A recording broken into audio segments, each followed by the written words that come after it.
Hello guys, in this video I'm going to show you how to customize the font size on the Bing Your AI Copilot application.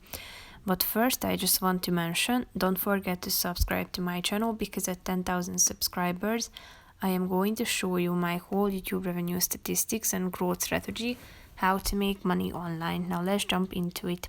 First of all, open the application on your phone.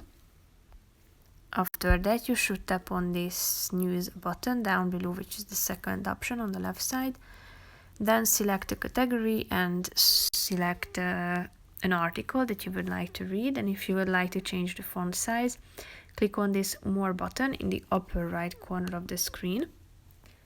And after that, tap on font size, which is the fourth option.